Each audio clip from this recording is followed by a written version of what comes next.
Get started. Good afternoon again. David Jordan with United Methodist Health Ministry Fund. Thank you again for joining us for this webinar to discuss research regarding provider and patient experience with telehealth during the COVID-19 pandemic. We've done in partnership with the Reach Healthcare Foundation. We're excited to host this event today and explore 4 phases of research and a cross-study report that summarizes the research and experience of Kansans and Kansas providers. Before we get started, I just wanted to share some quick ground rules. We want to make sure we have a lively discussion, but before we get into a discussion, we want to make sure that we have a chance to get through all the presentations. So if you could please mute your lines, but we want to make sure we know who's on the chat. So if you could introduce yourself in the chat and then use the chat throughout the presentations to ask questions and answers. Once we're done with the presentations and the reactor panel, we'll then take questions from the chat and open things up as needed. Should you need anything during the presentation, please reach out to me on personal chat or to Lindsay Fields or the Health Fund account. With that, I'll turn things over to Brenda Sharp, the President and CEO of the Reach Healthcare Foundation, who's been a great partner on so many initiatives in Kansas, but in particular, this telehealth research. Brenda? Thank you, David, and welcome everyone. I'm Brenda Sharp, President and CEO of the Reach Healthcare Foundation, located in Overland Park, Kansas. The Reach Foundation's mission is to advance health equity through coverage and care for underserved people in our 6-county service area. And we frequently, as David mentioned, partner with our funder colleagues who serve all of Kansas and Missouri on highly aligned public policy issues and research topics. So we were so pleased when David and the United Methodist Health Ministry Fund identified telehealth experience during COVID-19 as a research topic and invited us to support this work alongside them. And David and his team have been outstanding partners, and I want to thank him and Lindsay Fields, the fund's communications officer, as well as Patty Manser, the Reach Director of Communications and Health Policy, and of course, our lead researcher, Dorothy Hughes from the University of Kansas Medical Center, for their leadership and contributions to this effort. Like many of you on the phone, doing research that includes focus groups and education sessions and publishing reports during COVID is not easy. And it's definitely taken a team effort here.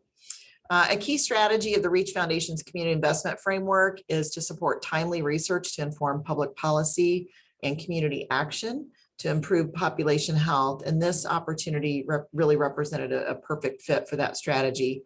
Specifically, in addition to provider perceptions of and experience with telehealth, we were committed to ensuring the user experience of those that are often inadequately represented in social research. So those would include people of color, those living in rural or densely urban areas, those experiencing other challenges such as childcare, transportation, insurance status, or documentation, essentially anything that makes it extra hard for some populations to access care.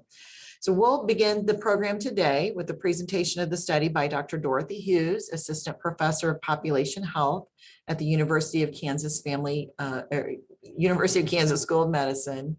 Dorothy is the research lead and author of the study reports, and she's just done a marvelous job on this research. Following the presentation of study results, David will facilitate a reactor panel. We have 5 panelists representing medical and behavioral health services across the state, a representative of the Kansas Hospital Association, Johnson County Mental Health and Community Health Centers at large. And David will introduce our panelists later in the program. And then last, we'll have an opportunity for some Q&A after the panel discussion. So Dorothy, I'll turn it over to you. Thank you so much, Brenda. I will go ahead and share the slides for today. All right. So as Brenda mentioned, my name is Dorothy Hughes. I'm an assistant professor at the University of Kansas School of Medicine on our Salina campus. And I was pleased to be a part of all of the phases of this report. A little bit less involved in the poll, but the others, I'm very proud of the work that me and my team have done. I'm going to give you kind of the key takeaways, very high level points first, and then review the study phases very briefly. And then we'll spend the most time getting into the results of the studies. So the study phases are these 4, started with a survey of providers and administrators, then the poll. of consumers, then again back to providers and administrators for interviews, and then focus groups. Our results across studies very broadly had kind of the following themes, if you will.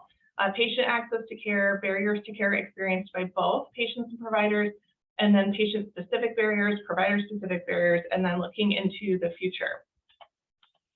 So the very high-level takeaways, during COVID, we saw rapid movement to offering telehealth options, and this was crucial for providers to maintain continuity of care. Patients appreciated that they could save time and money and that telehealth was convenient. They had pretty good access to devices and the internet. They reported that rural broadband access could be improved. Now, across all of our kind of populations that we looked at, patients, providers, and administrators, the following points were true. There was broad consensus that telehealth increased access to care, particularly during the pandemic. Overall, folks were satisfied with telehealth, though there were some drawbacks. And everyone agreed basically that not all health services are well suited to telehealth, and they occasionally had doubts about the ability of a telehealth visit to meet their needs. But telehealth is here to stay, and all would welcome some more standardization while retaining flexibility. So to get into the study phases a little bit, so we had good response to our survey, almost 250 people. Most were from outpatient organizations and or were physicians. The consumer poll hit almost 900 people, and this included an oversample of voters of color. In the provider and administrator interviews, we split these right down the middle between administrators and providers and between men and women. And then the consumer focus groups, there were 60 consumers spread across 17 groups, and 3 of those groups were conducted in Spanish. So now for the results.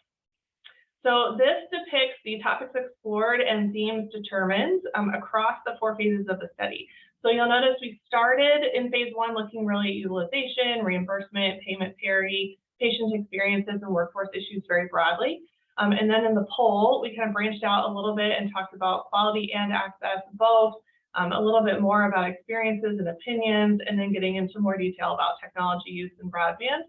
And then in phases 3 and 4, you see a lot of kind of common themes about, again, access and barriers, what can and cannot be done via telehealth, likes and dislikes. And then also the providers touched back on parity with in-person visits. And we got into some more of the technical details as well, things like devices and internet access. So in the patient access to care theme, looking across all the phases, about half of the polled individuals had accessed telehealth. Commonly accessed services that consumers told us about were follow-ups, medication consults, things like that, annual regular checkups, and mental health services. And telehealth was really important as a money and time-saving option to consumers. They wanted to have options, they needed better broadband access, they wanted to stay with the same provider, and they emphasized that this expanded access, especially to mental health services. And this was found in the provider and administrator interviews as well. The majority of those polled supported expanding or maintaining telehealth options. When it came to the patient home as the originating site, patients told us that they felt more comfortable in their own homes. They associated being home with better access to care. They felt better able to engage with their care, and in therapy, they felt better able to open up to their therapist. They reported being more willing and able to attend visits. And providers also had shared with us that there was less of a no-show issue, and so they had fewer scheduling hiccups or were better able to fill spots quicker when they had flexibility with offering telehealth visits. And they felt better able to accommodate their children's needs as well. So some of our consumers talked about needing to either have, they had caregiving responsibilities, so they either had to be present and be providing care for their children, or they were talking about trying to get their children in for visits and their children potentially missing school. So trying to navigate all of those responsibilities. Telehealth visits were usually offered by a person's usual care provider or through their employer or their insurer. So sometimes employers or insurers, or those two in partnership, would have a particular platform that they utilize. So primarily video conference was utilized, some phone. And patients were often at home, though sometimes elsewhere. Some would say that they would go to a park or be in their car, just depending on circumstances. Most used a smartphone or laptop. And notably in the Spanish-speaking focus groups, participants reported having some access to interpreters, but it was not clear that everyone had access to interpreters. Barriers to care faced by both patients and providers were along the technology lines. So most people had Wi-Fi that was high speed, but would sometimes describe their internet as spotty or laggy at times. Others were able to use multiple devices on their Wi-Fi without problem. A few people said they had upgraded their internet during the pandemic, and probably a lot of us experienced this need potentially with multiple people needing to do multiple things at all times. Patient-specific barriers to care were mostly about the inability to show some visible health conditions over video. Just the picture wasn't always as clear as they would like, or they felt like the provider wasn't seeing what they saw. Some preferred more in-person visits because they felt more trust with their provider. They valued providers' ability to see them in their entirety or touch them. And they valued the social aspect of attending healthcare visits in person.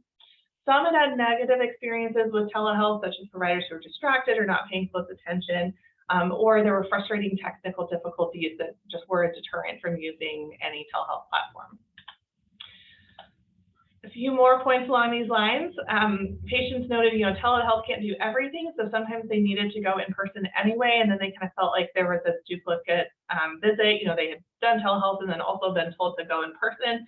And everyone understood, though, that not everything can be done via telehealth, such as lab work. Some were told to visit a clinic location to then access telehealth. So, for example, going to a primary care office to then dial into specialty care.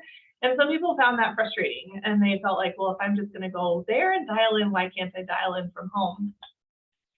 Providers, their barriers to providing telehealth care more centered on things like payment parity, shifting telehealth reimbursement policies and uncertainty around that, and then the need for health information technology support to a degree that they had not previously needed. They sometimes echoed patient concerns about telehealth being less personal, and providers sometimes had difficulties with telehealth platforms and other health IT, their internet and web-enabled devices, patients' tech savviness, and that extra time it takes to communicate with patients about the technology itself. The utility of telehealth for providers, though, varied significantly by their specialty and therefore what services they provide. So it's really important to remember that, the providers are not a monolith. Someone who's, let's say, an inpatient pediatric specialist versus someone who's outpatient and does family medicine, or someone who is an oncologist. They're all going to need slightly different things and be providing different services, and the ability to provide those is going to vary by video conference. So looking at the future, our participants across the phases, the consensus was very clear that they think telehealth is here to stay. The usage of telehealth depends on patient circumstances. So again, their experiences are also not a monolith, just like providers are not. Providers would like continued attention to the cost of providing telehealth and payment parity. And most patients and providers want the flexibility to use telehealth case by case if together they agree it's the best option. Some specific suggestions out of the focus group I think are worth noting revolve around integration and coordination. So patients really would like telehealth to be a more integrated part of healthcare. They'd like care coordination improved between the providers who are seeing patients via telehealth and doing follow-up services that may be in person. They'd like to integrate wearables or remote patient monitoring at some point, and would like to see better coordination across technology platforms, more standardization in processes, just to make it easier, to participate in telehealth at different providers. And they'd like better, more clear instructions and potentially tech support. And improved access to broadband internet certainly came up, as well as, again, greater standardization and certainty in terms of both cost and payer policies. So that is the end of my presentation. I tried to be very brief so we could give plenty of time for our reactors and questions later. So I'll stop sharing at this point and turn it back over to the panel. Excellent. Thank you, Dr. Hughes. And folks have questions for Dr. Hughes, please use the chat. You don't have to hold them and think about them during the reactor panel. I think it's Dr. Hughes covered a wide landscape there, and I think if you have questions, please share them. Just as important as the research, it's important that we hear from providers who have been experiencing telehealth and also working with patients. And we're joined today by an all-star panel of providers throughout Kansas that span the primary care health system, the hospital system, and the behavioral health system. We have Eric Thomason, who is the Director of Behavioral Health and Addiction Treatment Services at the Community Health Center of Southeast Kansas. We have Laura Seidlinger, who is the Director of Medical Services at Vallejo Behavioral Health in Topeka. We have Jennifer Finley, who is the Vice President for Education and Special Projects at the Kansas Hospital Association. Tim DeWeese, who is the Director of Johnson County Mental Health Center, and Giovanni Gane, who is the Chief Administrative Officer for Genesis Family Health and FQHC in Southwest Kansas. So we have a number of wonderful speakers to share their perspective and their patients' perspective on telehealth and thoughts going forward. So I'll introduce Eric, and then we'll hear from the reactors in this order, and we'll have a chance for question and answers with the reactors. Eric, I'll turn things over to you. Thank you very much, David. So my name is Eric Thomason. I serve as the Director of Behavioral Health and Addiction Treatment Services at Community Health Center. We're a federally qualified healthcare center. We have clinics throughout 9 counties in Southeast Kansas. We've been utilizing telehealth in some capacity for quite a while. One of the struggles that we face, the opportunities that we face, is geographical challenges with rural clinics, rural destinations, and rural patients.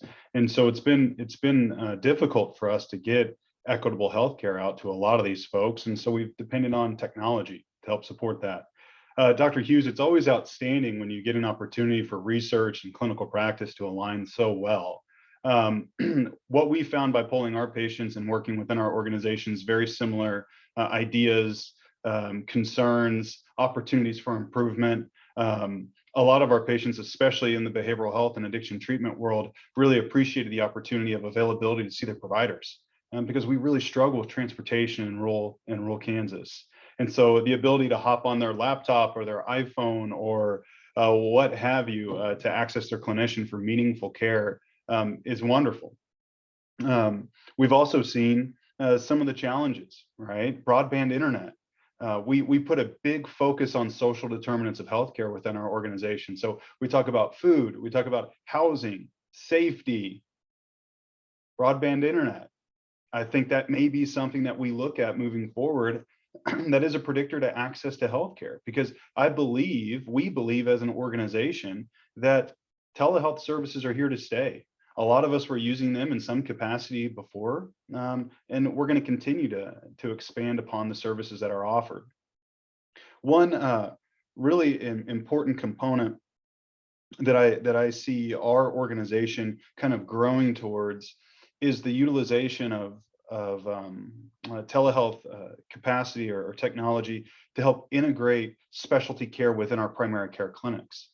And so we have 7 psychiatric providers and about 35 therapists, but we can't put them everywhere. We don't have one in Lacey, Kansas. We don't have one in Pleasanton, Kansas. And so the challenge for us is, how do we get them access to care without making them wait to get into traditional services? If someone presents needing help that day, can we connect them in some capacity with a therapist, maybe in our Pittsburgh office, who had a no-show?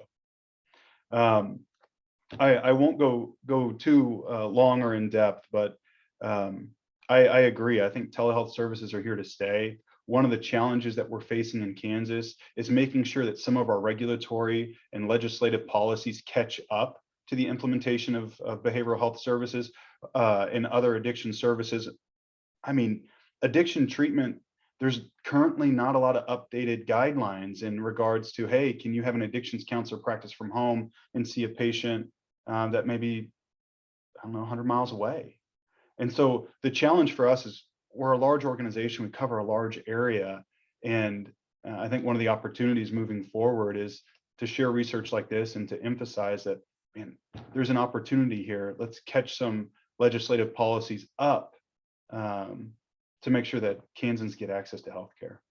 But great work. I really appreciate the opportunity to speak today, and I'm happy for any questions towards the end. Excellent. Thank you, Eric, for those remarks. And I appreciate you bringing up the policy component of this discussion, which I think will be part of the discussion as we move forward. And it's certainly part of the reason we're able to be here today is because of some policy changes that happened during the pandemic to allow for easing of some restrictions to give more flexibility, which we'll talk about a little bit further later. So thanks for flagging that. I'll turn things over to Dr. Seidlinger now. Hello, everyone.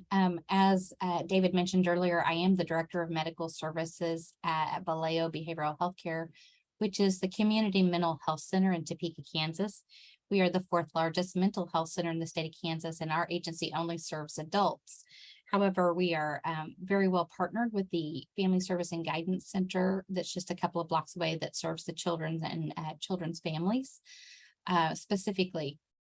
And I also have the pleasure of serving as the co-chair of the KCOMPS group, which is the medical directors of all the community mental health centers, and we meet monthly. I will share a perspective that was shared from the child psychiatry side of things, that during the pandemic, the ability to use telehealth services was absolutely critical and actually quite enlightening, because the psychiatrists and psychiatric nurse practitioners got to see what the child was like in their home environment, because they behave quite differently in the offices, both better and worse sometimes. So the child psychiatrists and child psychiatry providers were definitely sharing their experiences about what an eye-opening experience it was to use telehealth that way. Definitely, I would agree with the statements that were made about that patients were more comfortable in their homes. One of my colleagues shared that one of her patients who experiences extreme delusions and is extremely paranoid, when he's in the office, can hardly speak more than about a single word, answer to any of her questions. However, when she met with him in his home early in the pandemic, he was a completely different person.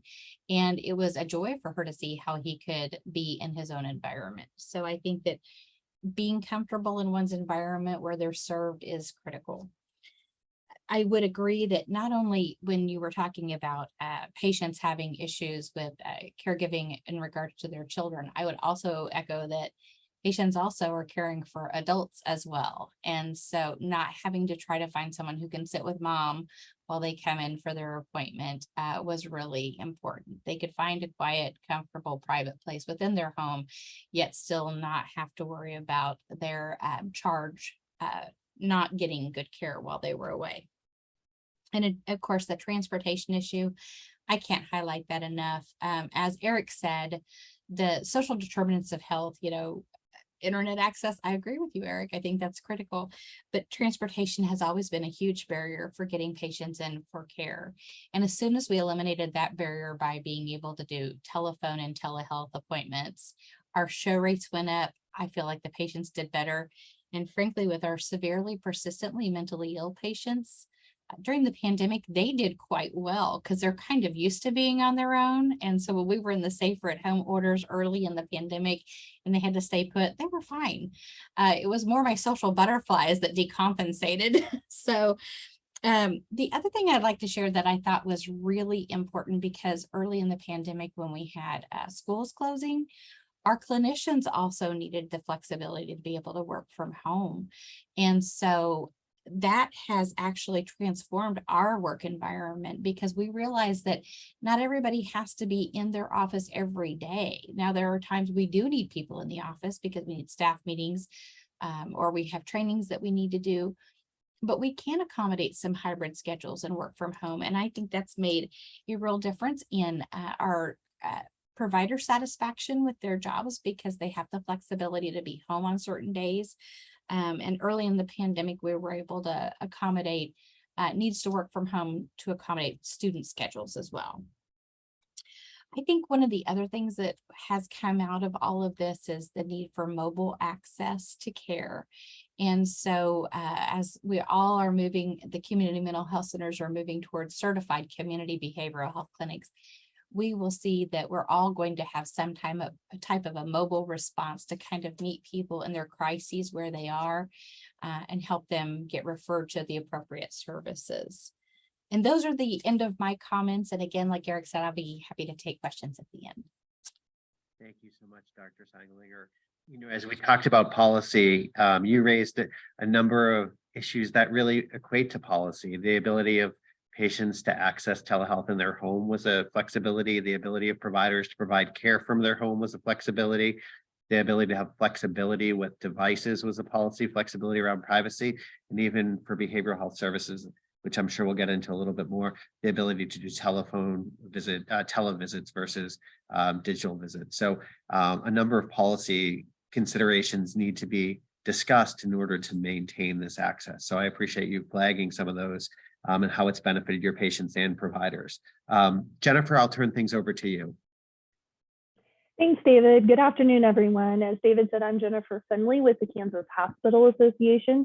We represent the 123 community hospitals that we have across the state of Kansas, many of those in very small rural communities. And so I think one of the highlights that has come out of all of this attention on telemedicine is being able to shine a light on some of what we think of as inadequacies or equity issues with those that live in rural areas. And telemedicine certainly helps us improve and ensure access to care for all rural residents. And we've been very excited by some of the developments. We also really appreciated the comments from consumers because I think they confirmed a lot of what we believe to be true, but now we have some evidence to prove that patients really are accepting of this and looking for new and different ways of utilizing this technology. One of the things that hasn't been talked about yet that we found to be a big, I think, game changer for folks were just the impacts on workforce during the pandemic and how telemedicine has really helped, not only from the healthcare delivery side, flexibilities with staff was certainly mentioned in the height of the pandemic, just protecting staff so that they weren't contracting COVID from additional patients was a big importance to us. But I think now also thinking about it from a consumer perspective, especially if you do live in a small rural community, the fact that you're not having to now necessarily travel out of town for an entire day to attend a medical appointment, but you're maybe just taking an hour off, which many of us in urban areas are very common to those very quick experiences. But depending on where you live, that's not always a quick, easy experience. So it's really helped, I think, local employers, schools and others who need that workforce back in their town, performing their jobs, access healthcare,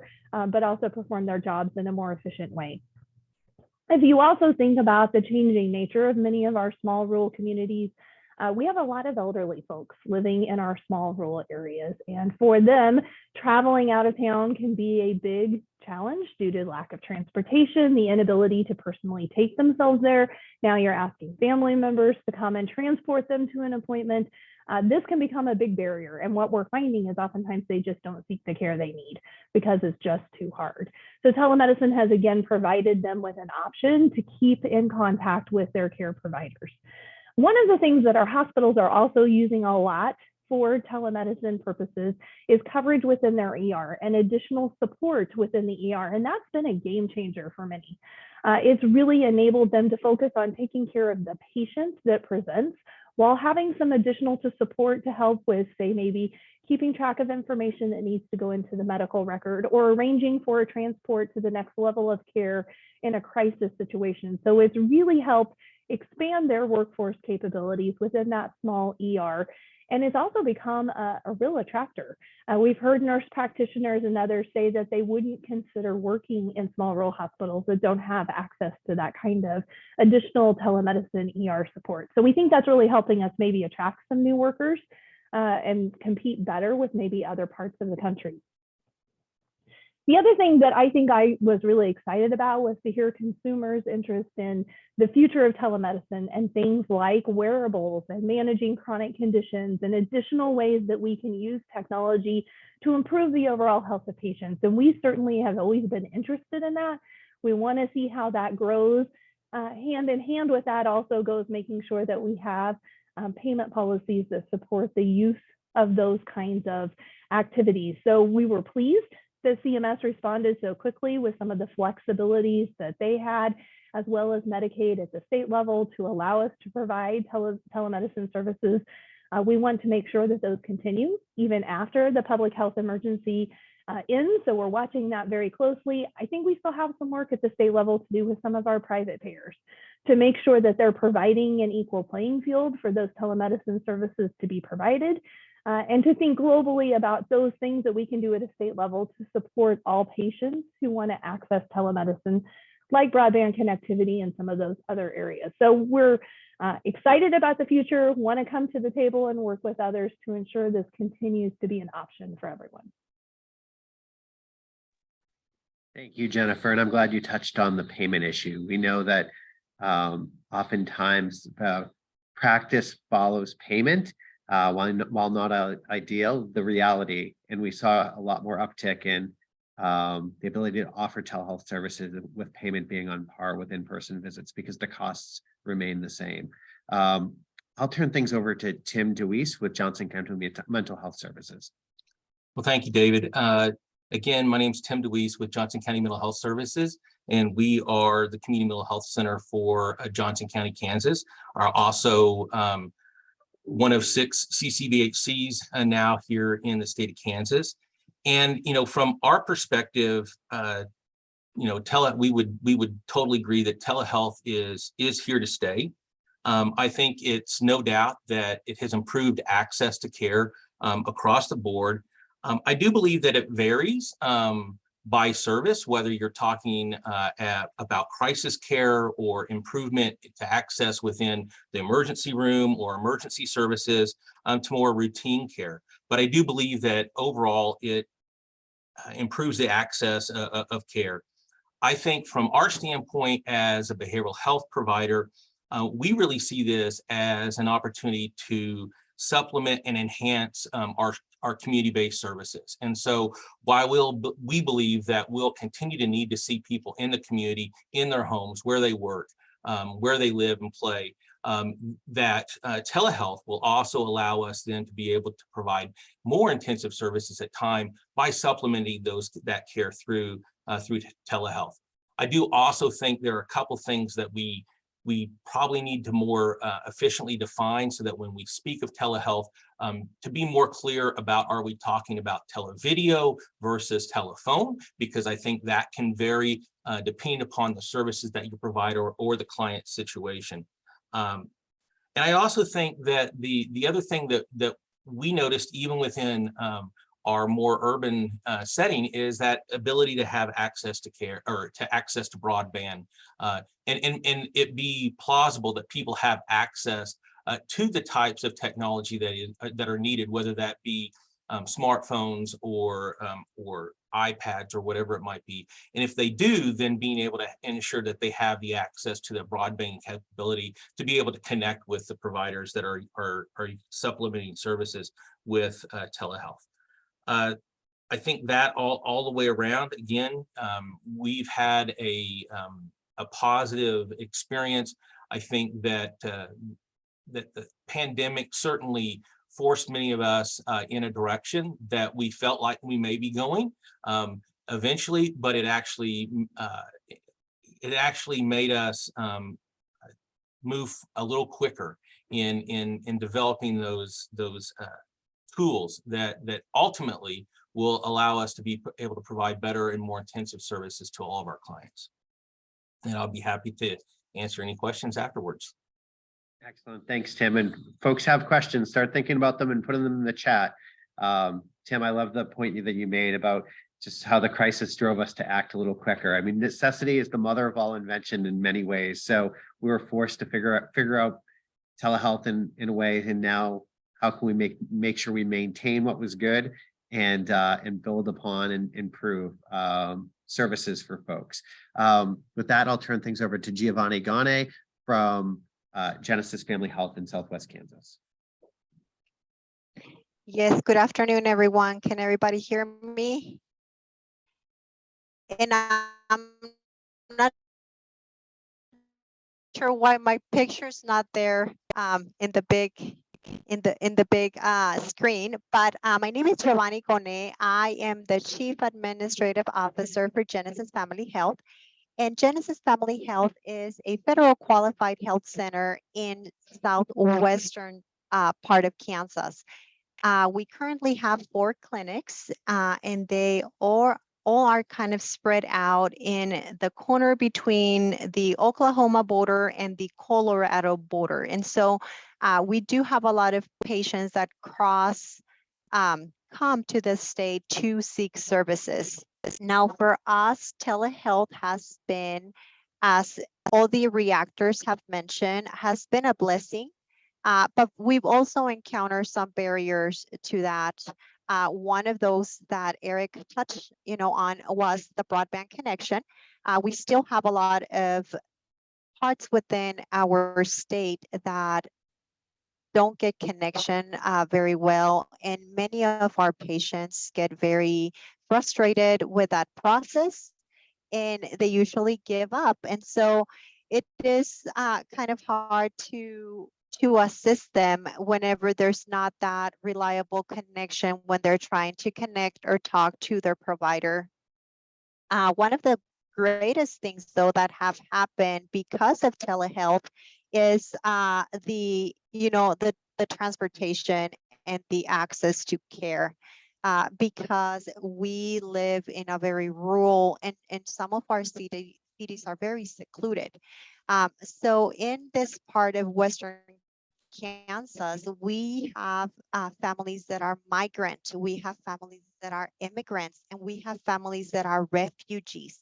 And what we found out is that many of these communities, especially those families that work within the feedlots and dairies, they form these little communities that are outside city limits. And many of them lack that education, and they lack that access to care from a medical provider. So even though telehealth would be a great option for them, we've also encountered a barrier as to education in regards to telehealth. Many of them, because of, their foreign language and because of their culture, they're not very familiarized as to, how to access and how to even just connect to the internet to see their provider. And so there's, an educational component that has to come as we think of telehealth and, helping those communities have access to healthcare. One of the other barriers that we have is interpreting. And a lot of our refugees only speak, Swahili, Burmese, Farsi. Some of our Afghan families are still trying to just get adjusted to the healthcare system, learning about preventative care, vaccines. Just last week, we had a small Afghan kid that had never received a vaccine in his life. He was 10 years old. And so as we think about telehealth for these families that are very new to the country, they're not familiarized about this concept. There is definitely some more education from our, from the healthcare field as to how they can go ahead and access this. Now, one of our departments that has had a lot of success with telehealth has been our behavioral health department. And so that has not a department that has truly taken on, telehealth just because of that specialty care. And, Eric touched a little bit about psychiatrists, and yes, that is a specialty that it's kind of hard for us to also access in rural Kansas.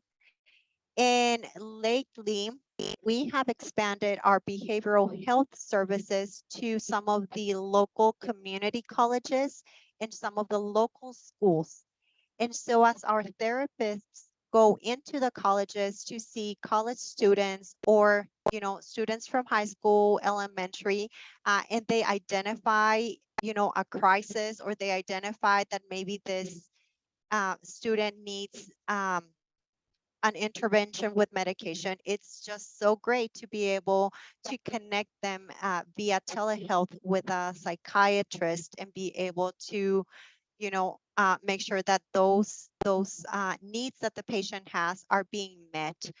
So it has truly been great to be able to have access to telehealth and be able to take it to all these different families and kids that might be needing those services. I think that as we are seeing this kind of new generation, we have noticed college students are more open into trying telehealth. In fact, they actually love telehealth. We have a lot of students that's how they can to their therapist because of the accessibility, and because they're able to have that appointment via their iPad or phone, whether they're here in their community college or whether they're at home at another state. And so we are seeing that new generation truly embracing telehealth. I think where we see a little bit more of that hesitancy is coming from, those individuals that are not very familiarized with that concept and that maybe have a language or a cultural barrier. So with that, if there's any questions, but thank you. Excellent. Thank you so much, Giovanni. If folks have questions, please put them in the chat. One thing that I want to lift up that Giovanni had highlighted, and it was really something that Brenda and the Reach Healthcare Foundation sort of led on, is helping us understand what barriers to exist. So we wanted this research to help inform policy making, but also our grant making, so that we could identify ways to ensure that we can break down barriers to care. And Giovanni, you really lifted up the need for better language access to health services and telehealth, and then also the need for some culturally competent providers like community health workers to help families navigate the healthcare system and connect with telehealth and connections. Is that anyone's else reaction on this panel? Any potential role that culturally competent providers like CHWs could play in enhancing experience for patients with telehealth? Yeah, David, so we've had some outstanding growth of our community health workers here in our enabling services. That's an old term, but we're really kind of reinvesting and reinvigorating through partnerships with some of our state organizations. It's a big part. I mean, it's not uncommon for one of our community health workers to go into the community and say, oh my gosh, you need to see a psychiatry provider. And then that community health worker call me and say, hey, I know you got a meeting scheduled, but can you work someone in? And I'll see them over the iPad that our community health workers have. And so it's a wonderful way to utilize services and to expand telehealth idea that especially help those in need. I would David. also like to say that I feel like it's almost a bridge with the community health workers to a warm handoff when they are able to be face-to-face. They've seen that person a little bit, they have a little bit of a rapport. So it's, I think, an easier next step to get them in. I'm sorry to interrupt, Jennifer. Oh, no, that's okay. I was going to say, we had in the early days, especially of shutdowns, hospital staff, because most of our rural hospitals also run clinics, rural health clinics, and support the primary health. And so we had staff going into patients' homes, taking the iPads and the technology on the road, because they knew it was critical that especially some of those elderly patients kept those visits and that the physician could check in with them. So they found creative ways of making sure that they were working around those barriers. They weren't called community health workers, but they were certainly filling some of those roles. And I think they would welcome, additional resources to continue to provide some kind of those types of services to patients in their community. One other thought I had, David, about the telehealth was the ability for rapid deployment. We literally talked about it on Thursday, trialed a product on Friday, and implemented it on Monday. It was fast. And I think if you think about how long it usually takes to make change in healthcare, the ability to rapidly deploy telehealth services was incredible. So I just wanted to share that as a concept. I think it's something that we should lift up, and we should all applaud all of the providers for making happen. One stat that predated the pandemic was just 11% of Americans were using telehealth on a regular basis, and close to half of Kansans were utilizing telehealth during the pandemic. And then we see clearly support from the public opinion polls from Kansas voters of wanting to maintain and expand telehealth in Kansas. So it's here to stay, but I think it's a testament to the work that providers did to be responsive to serving their patients. Can I ask Dorothy a question? Yes, please. So Dorothy, I'm curious in your consumer focus groups, if the notion of having a long-standing relationship with the provider played into the comfort level that folks had, because some of the conversations I've heard is, if it's my primary care doc and I'm just talking to him now via telemedicine instead of in the office, I feel really comfortable with that. But if I were to use, say, a service with just a dial up a doc type service where I don't know the provider, they're not in my community, that there's some hesitancy. Did any of that come out during your conversations?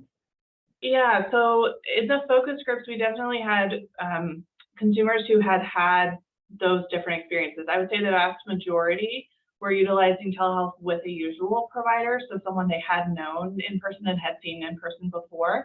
And it seemed like, especially with the behavioral health services, mental health services, knowing that person, because you do, discuss such, intimate things, and you can be really vulnerable in therapy. So that was so important for especially those patients who have had a pre-existing relationship. A couple people tried to establish with new providers during the pandemic over telehealth only.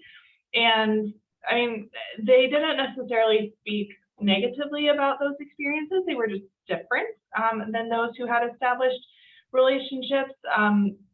Certainly not experiences that were, I guess, what we would describe as continuity of care. Like, they were more disjointed, experiences. And that's really why one of the takeaways from the focus groups is that patients want telehealth to be more integrated, and so even if they are striking up a new relationship, they want those records to go right back into their usual ones, or if they see a new specialist, they want everyone, else who's taking care of them to know what happened. So I guess overall, I would say there's a desire not to have that kind of disjointed experience. There is a desire to have continuity of care, but we had people who had all different kinds of experiences as far as new versus established patients and different kinds of services. Thanks. So I think, David, that's a policy issue to keep on the forefront. Actually, I heard two. One, we want flexibility in the platforms. We can set things up quickly, so don't dictate to us as a payer how or what platform we use. And then two, that we want flexibility for folks to stay with the providers they're used to. Don't, again, as a payer, force them into a specific relationship. Thank you, Jennifer. I appreciate you lifting that up and highlighting the importance of those relationships and the continuity of care and how that plays into telehealth, and something for policymakers to be sensitive about. We had a comment in the chat from John Fitzpatrick of Casey Digital, which touched on an opportunity for everyone on the call to engage in policy as it relates to broadband services. We have a newly established Office of State Broadband, a new leader, Jade Piros de Carvalho. There's a great deal of federal infrastructure dollars that have come into the state, and the state will be administering and getting out. And there's also some really exciting digital equity grants the state will be getting out. So I think there's going to be ways for the community, for providers, for patients to engage in that process. And we hope to have an announcement soon about sort of the next phase of our webinars and convening on telehealth that includes a meeting with the Office of Broadband, State Office of Broadband. On that point, Dorothy, I don't know if you want to highlight anything from the research in terms of broadband feedback that you heard from patients and providers. We did hear a number of the reactors reference broadband, some challenges that exist. Sure. Well, I guess I would say that on both sides, providers and patients, they highlighted rural broadband issues. And I think for patients, it was harder for them to understand why providers might have issues. I think they sort of, see providers as having more resources. And I think to them that translated to, well, if you have more resources, you should be able to get better internet than I do. So why are you having this problem? So I think that's where some of the frustration from patients, was coming from, is that, that was a disconnect for them. but I'm not sure I have anything new to share that, the other reactors haven't. I mean, it's certainly an issue. It varies greatly across the state. Some smaller towns have fine access and some have terrible access. I mean, it's highly variable, I guess I would say. And we saw that in our participants as well, variable experiences. Excellent. Thank you, Dorothy. And I know one thing the consumer poll showed was clear support for expansion of broadband services. I know Brenda Sharp from the Reach Healthcare Foundation had a question for the reactors. Yeah, I just thank you all so much. This was so enlightening. Kind of related to piggyback on Dorothy's comments. What were your, as reactors, what were your hard costs or staffing changes that you had to make as providers, either as things were gearing up, or how do you see that settling in now? Does your organizational infrastructure look different, in other words, than it did? And what's the kind of burden, the financial burden that's placed on you to integrate telehealth more efficiently or effectively in your organizations? One thing for community health centers, we've seen we have to hire coordination pieces to help support the significant amount of telehealth, e-visits, and telephone calls that we're doing.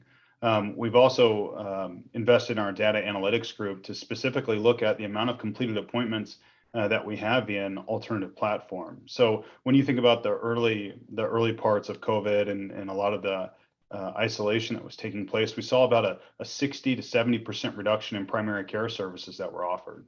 Right, so we expected that. In hindsight, we went back and looked at behavioral health care, and we had like a 2% reduction in behavioral health care services that were offered.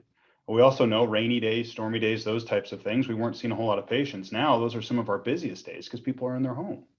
And so just really focusing on infrastructure support, coordinating all the services to our different clinic locations, in-home services, and a lot of the send home products we're doing for blood pressure monitoring, glucose monitoring, those types of things. For us at the community mental health centers, we had already started to move to a much more mobile workforce in regards to doing work in the community. And so the majority of our staff already had mobile devices, whether that be laptops or iPads or whatever that they did their mobile work with. So that necessarily wasn't necessarily a hard cost that we had initially. Honestly, the bigger for us was helping our clients access that technology. So we spent more money and had a larger investment in ensuring that some of our clients had access to that technology, so that whether that be a laptop with a camera or an iPad or whatever it might be, or even being able to purchase hotspots so that if they didn't have broadband or if they didn't have access in their home, that we could provide that for them. So initially that's where we were, and then also helping them manage or learn how to use the technology, and that was again a part that was a little more difficult. Now that we're seeing more and more people back in their homes face to face, it also allows us an opportunity to help prepare them so that if they do need to be seen by televideo, that again they have that expertise. And so I think that's where initially we saw the bigger cost, and it was really helping our clients get access to what they needed.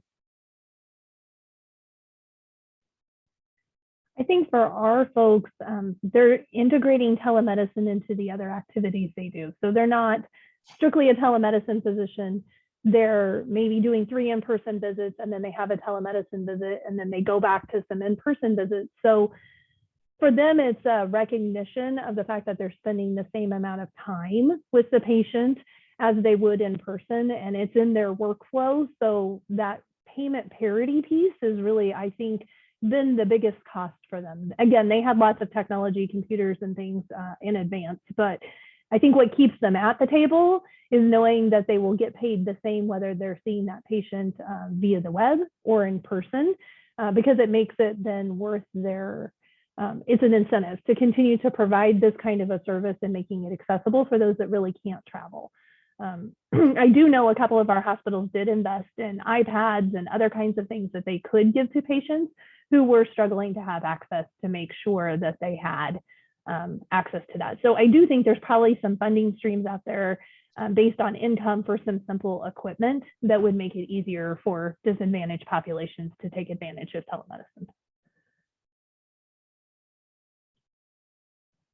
I would just like to share one of the workforce issues that this sort of helped with is our nurses were stretched very, very thin.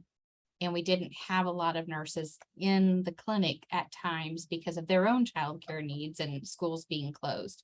And so being able to have that telehealth visit really accommodated that need, and therefore they could focus on the Medline calls, working remotely and doing those kind of things. So that was very helpful. I just lost my train of thought. It'll come back. There was something else I was thinking that it really made a whole lot of sense. Oh, the productivity issue, though, it's kind of a funny little thing. The telehealth appointments typically are not as long in duration, maybe more like 15 minutes versus the 20 or 25 or 30 if it's a face-to-face. And it's interesting to think of the concept of productivity if you simply only look at minutes and you do 3 15 minutes of appointments in an hour, that's a 75% productivity.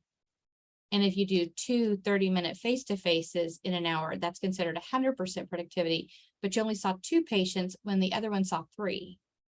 Isn't that an odd conundrum to have a reduced quote unquote productivity because of the billable time, you actually saw more patients? So it's something to consider. Measuring productivity is just very difficult with this kind of a platform. And for us, very quickly, I think it was investing in our internal infrastructure because, you know, we had to come up with a way to do online scheduling, making sure that it was being connected to the ECW calendar of the therapist or the provider, and then ensuring that we had adequate processes. And so we, as a healthcare center, you know, there's certain UDS measures per HRSA that we have to comply by. And so making sure that we had the consents and the paperwork and the insurance information, you know, kind of done ahead of time of the appointment was kind of a barrier or one of the things that we had to have in place, you know, prior to that. And so we also kind of invested in what we call suitcase care, which is a suitcase that a community health worker or even a nurse can take with them that actually connects that patient with a primary care provider in their own home, and it's able to take all their vitals right then and there automatically. And so we definitely had to do some investment, but of course it always pays off, you know, to be able to do that, not only for the community, but, you know, to be able to have some of those services available to the families. Thank you, Giovanni. We're up against the time for this meeting. So I know there was one more question. While I am giving final remarks, if Giovanni or Eric or any of the other panelists have thoughts for how to integrate teledentistry into telehealth, that would be great to respond in the chat. I just want to thank all of the panelists, Dr. Hughes, the partnership with Reach Healthcare Foundation, and the team at the United Methodist Health Ministry Fund for helping make this webinar possible. As I mentioned, prior to the pandemic, 11% of Americans utilized telehealth. At the beginning of the pandemic, we saw policies relax that we thought that would improve access to telehealth services. We saw payment parity.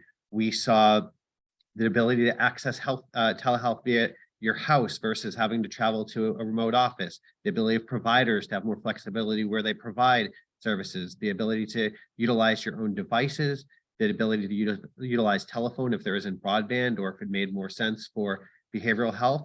And we wanted to know how Kansas providers and Kansans, more importantly, felt about these changes, whether or not it improved access to care, whether or not it improved care, and whether or not it made sense for providers. And I think we did in-depth research with great partners like REACH and KU Med Center to understand this in 4 phases of patient and provider research. And overwhelmingly, as we've heard throughout this presentation, that Kansans and Kansas providers want telehealth to stay. We want to maintain those policy changes and maybe expand upon them.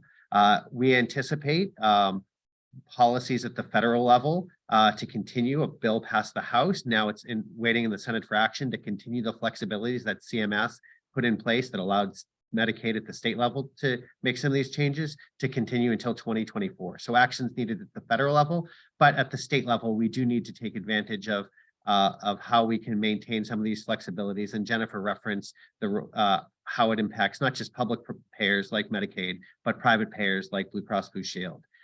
So there is work to be done. The conversation will continue. We learn every time that we have a meeting like this from the great providers that participated in the panel, from the patients that shared their experiences and the ones that you lifted up, and from all the partners who joined us. So thank you for joining us. We'll continue this conversation later this fall. And if you have questions about how to engage in the policy discussion, please let us know. Thank you again and have a great day.